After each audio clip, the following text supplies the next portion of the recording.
Hey, je pense que ça enregistre comme ça. Colin, je me souviens même plus comment ça marche tout ça, là. Ouf, et crime, je me sens rouillé. Bonjour à tous, c'est Parmegadave des Furieux Frangins. Ça fait 3 ans à peu près que j'ai pas fait de vidéo. Et c'est pas parce que j'aime plus YouTube. En fait, j'aime ça autant qu'avant. Mais depuis 3 ans, en fait, j'ai développé une nouvelle passion, un nouveau hobby qui est le speedrunning. Et ben aujourd'hui, j'ai envie de vous en parler. On regarde ça ensemble. Furieux Frangin. Depuis 4 ou 5 ans, le speedrun a vraiment explosé partout dans le monde. Les chaînes YouTube dédiées au speedrunning sont rendues à plus d'1 million d'abonnés. Il y a des centaines de milliers d'usagers et de jeux sur le site de répertoire speedrun.com où des records populaires sont battus à presque chaque semaine. Les nouvelles chaînes Twitch se multiplient et attirent plusieurs centaines de visionnements en direct, et les marathons de speedrun rapportent des millions en charité. Mais aux yeux des gamers un peu plus casual, ça peut paraître complètement insensé. En fait, pourquoi jouer au même jeu des milliers de fois dans le but de le terminer 2-3 secondes plus vite? Puis pourquoi passer par-dessus les meilleurs moments d'un jeu? En fait, ce sont des questions légitimes, puis chaque personne pourrait répondre différemment. Mais aujourd'hui, j'ai envie de vous parler de mes raisons personnelles pourquoi j'aime le speedrun.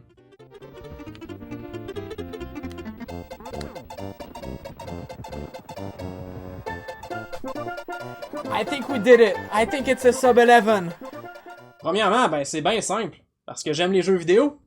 Quand j'ai commencé à speedrunner en 2017, ce fut une occasion pour moi de dépoussiérer mes vieux classiques. Ça m'a donné une bonne raison de rejouer à des jeux que j'ai tant aimés quand j'étais jeune, comme la série Super Mario par exemple.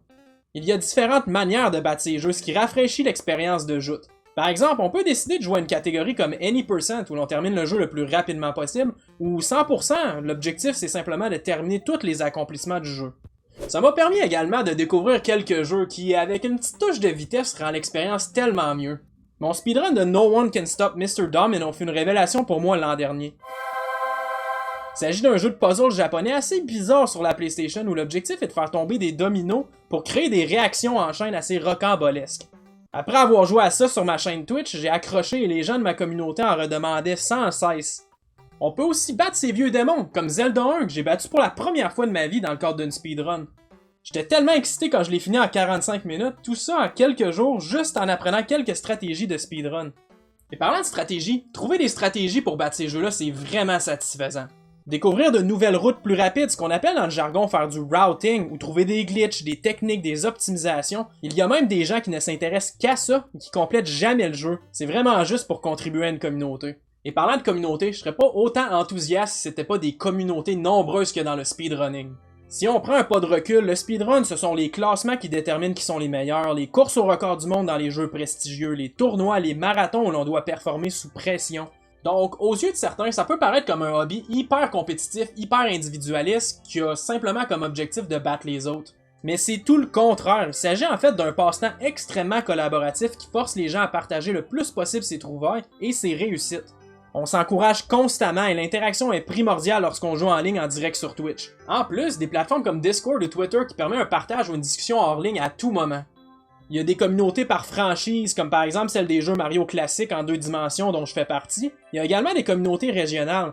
Le Québec est très bien représenté dans le speedrun, grâce entre autres à No Reset qui font des marathons de speedrun québécois depuis maintenant 5 ans, Benchosly qui organise des tournois à chaque année, Zero Lag avec son Extra Life, ou même les gros noms comme Void qui représentent le Québec sur la scène internationale comme le GDQ. Ce sentiment d'appartenance à une communauté est vraiment une dose de réconfort parce qu'au-delà d'être des connaissances sur internet, on développe vraiment une amitié avec nos amis speedrunners. On se rencontre dans les événements, on parcourt des centaines ou des milliers de kilomètres pour se voir et se faire du fun. C'est ça, selon moi, une communauté bien soudée. Okay, it's all about patience. This game is a test of patience.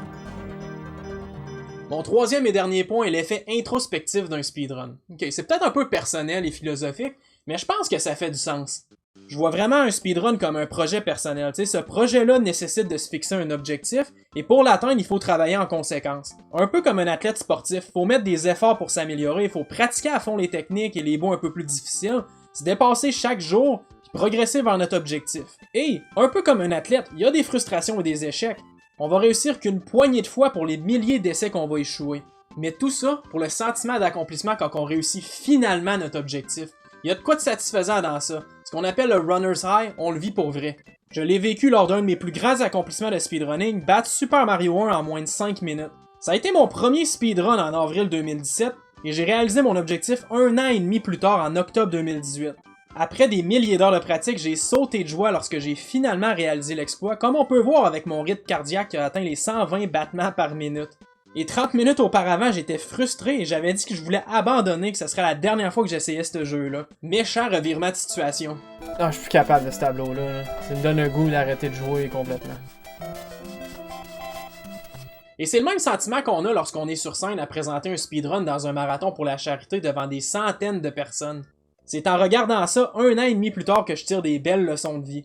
Se fixer des objectifs réalisables, travailler fort, puis jamais abandonner. C'est des objectifs qui se portent bien à un hobby comme le speedrunning, mais aussi dans la vie en général. Au final, le speedrun est définitivement là pour rester avec le momentum actuel qui ne s'épuise pas. Un nouveau jeu sort et déjà des dizaines voire des centaines de personnes tentent de le battre le plus rapidement possible. Les développeurs incluent même des modes speedrun dans leur jeu maintenant. Peu importe la raison pourquoi on fait ça, au final, on est tous des gamers. Et ce qui nous relie tous, speedrunner ou non, c'est le plaisir de jouer à des jeux vidéo. C'était Super Megadave, j'espère que vous avez apprécié. À la prochaine!